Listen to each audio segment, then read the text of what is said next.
Kuro Neko, a fanfiction by Christina. Ladybug took a deep breath as she swung her way over the rooftops of Paris.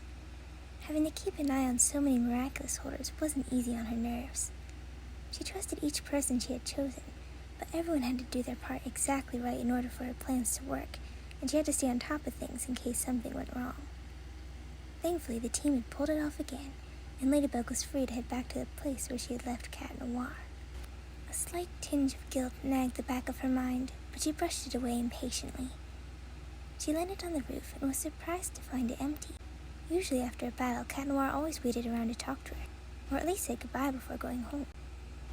Something was wrong.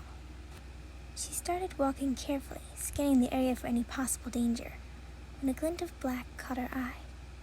She hurried over to it and gasped in alarm as she recognized the small black ring. Cat Noir was gone? He'd given up his Miraculous again? She knelt to the ground and cradled the ring to her chest. She felt a rise of fear, panic, and sorrow welling up inside of her, chest heaving as she tried to breathe steadily.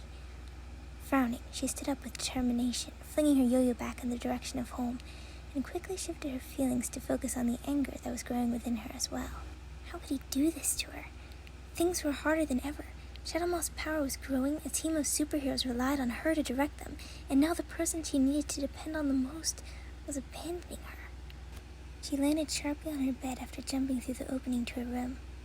Without bothering to de-transform, she shoved the ring onto her finger, glaring at the little black kwami that emerged from it. Plagg, where is Cat Noir? Why did he give up his Miraculous?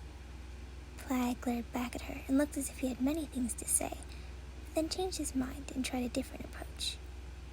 Come on, Ladybug, you know how he is.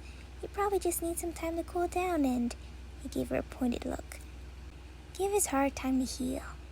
Seriously, Ladybug, you're too hard on him sometimes. He's just a kid after all. Ladybug scowled at him. I'm just a kid too, and you don't see me abandoning all my responsibilities. If he can't stay committed to his role and control his feelings, then he shouldn't be Cat Noir at all. Plagg gasped in alarm. What are you talking about, Ladybug? That's ridiculous. What would you do without Cat Noir? After his initial shock, he changed his voice to a more beseeching tone. You need someone by your side to protect you and help you even when things get rough. You can't be Ladybug without him. Ladybug hesitated a moment as she stared at the ring she now held in her hands. You're right. I do need a Cat Noir. Plagg sighed in relief, but his face changed to a look of dismay as Ladybug shot her head up with sudden resolve. So I will choose another. Plagg's eyes widened in anger and fear. You can't do that. Ladybug stared at him sharply. I'm the guardian. I have to. Cat Noir's problem is love, and there's nothing I can do about that. I need someone who isn't in love with me. That way this never happens again. The Kwamis gasped while Plagg began to quiver with fury. You want a new Cat Noir? Fine. But if there's going to be a new holder, I'm going to choose him myself. He dove through her hands and grabbed the ring before heading towards the open window. What? Plagg, no! Where are you going? Plagg turned contemptuously over his shoulder as he raced outside. To find you a new Cat Noir. Ladybug's eyes widened and she jumped out after him, calling for him to stop, but he was already out of sight. She threw herself wearily onto her bed and desperately hoped that Master Suhan wouldn't catch sight of him. Sass hovered closer. Don't worry, Ladybug. Plagg may have been a bit rash, but this will spare you the trouble of finding a new partner, as well as knowing his identity. Plagg may be irritated, but he will have to live with whomever he chooses, so I'm sure he will pick a good holder. Ladybug groaned as she lifted a pillow over her face. Yeah, or he'll pick a terrible one just to spite me. Sass and the other Kwamis looked at each other helplessly, and failed to see the small tears slipping quietly onto the bed from underneath the pillow.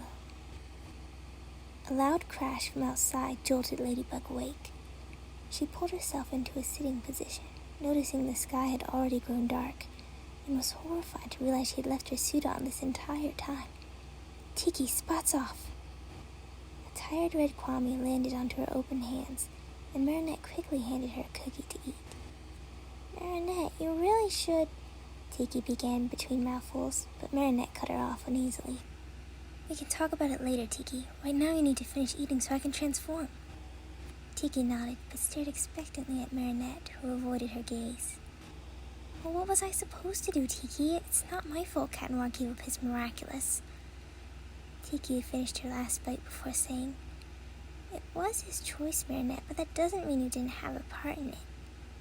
Marinette shook her head in frustration and shoved aside her feelings of regret. I don't have time to worry about Cat Noir right now. Tiki, spot's on. She barely noticed her transformation as she leapt out of the balcony and began heading towards the sound of all the commotion, trying not to worry about how she'd manage without Cat Noir. She stood on a low rooftop, surveying the area as she tried to decide the best way to approach this new villain. Lost in thought, she failed to notice the dark shape that grew across the moon until she heard something land directly behind her.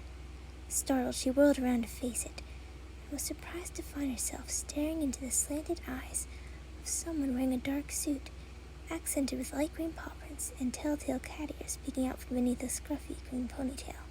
Good evening, Ladybug. You can call me Catwalker. Ladybug eyed him as if in a daze. Meow? He continued standing calmly in front of her. The tip of his mask rose as he raised his eyebrows slightly in amusement. Ladybug shook herself and tried to appear confident. I mean, hello. Catwalker is a cool name. So, she hesitated, then asked slowly, You want to be the new holder of the Cat Miraculous? He leapt onto a higher portion of the roof and extended his hand to her. I want to be the one who takes care of you. Ladybug felt her cheeks grow warm as she took hold of his outstretched hand and he pulled her up beside him. She was surprised by how strong yet gentle he was. She felt a strange flutter in her chest as she looked into his eyes and felt the warmth of his hand around hers before he released it carefully. He looked questioningly at her with a smile. Will you come with me? Ladybug nodded, and the two leapt off in the direction of the city's newest turmoil. They landed on the corner of a building, looking out over the city street where a large mechanical cat was crushing nearby cars and swatting at helicopters that buzzed around its head. She turned to Catwalker, who had crouched patiently in silence, surveying the area but waiting on instructions from Ladybug. Let's try to lead him away from the civilians and give everyone time to evacuate while we figure out where the Akuma is. Catwalker nodded in understanding, and they quickly made their way towards the giant creature. Just then, a helicopter began spinning wildly out of the sky after a hit from a large paw destroyed one of its propellers. Without hesitating, Catwalker shot himself into the sky and pulled one of the pilots out of the air, trusting Ladybug to grab the other one. Ladybug sighed inwardly as she swung the second pilot to safety.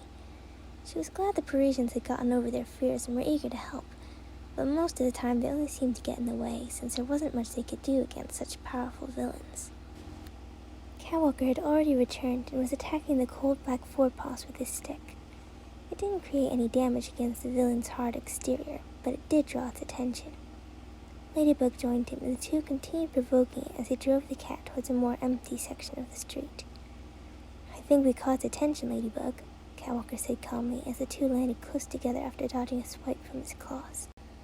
What would you like me to do? It was a simple question, but the way he said it softly beside her, so respectfully yet almost tenderly, made her heart seem to catch in her throat. She was interrupted by a sudden car hurled in their direction, and she felt a strong arm around her as Catwalker pulled her out of the way. They dodged another blow by jumping onto a nearby rooftop before landing in sync on the ground below. Let's keep trying to lead it away and see if we can find the object where the Akuma is. As they continued unsuccessfully fighting the mechanized being, Ladybug couldn't help stealing sidelong glances over at her new partner as she watched him dance between the cat's paws with grace and ease. She was surprised by how well they worked together and how naturally Catwalker had taken to his new role. He seemed thoughtful and courteous, making it easy to work with him, but he also seemed to have an underlying sadness to him, and something else that she couldn't quite name. Ladybug avoided a swipe from the cat's claws and swung herself above it, trying to catch sight of where the Akuma might be hiding. Instead, she found her gaze flickering back to Catwalker. She knew she should be happy that Plagg had found such a capable, considerate person to entrust the Miraculous to. But she couldn't help feeling like something was missing. Of course, she knew what that something was, but refused to admit it to herself. A second too late, Ladybug realized she had swung too closely in front of the cat's face, and felt the wind get knocked out of her as it threw her heavily against the side of the Montparnasse Tower, the impact crushing the glass beneath her. A second enormous clawed paw swung towards her. She stretched out her arms and pushed against it to keep it from pounding into her, but she knew she couldn't withstand its strength for much longer. She struggled vainly to slip out from under it, but the pressure was too strong. She closed her eyes and braced for impact, but instead felt someone swiftly catch her by the waist, pulling her away from the building as the clawed fist smashed in the place where she had just been. The momentum threw them both heavily to the ground, but out of harm's way. Catwalker helped her to her feet. "Are you okay, m'lady?" Ladybug brushed herself off while replying, "Thanks to you, I'm—" She stopped and looked up at him as she realized what he had just said. "Cat Noir?"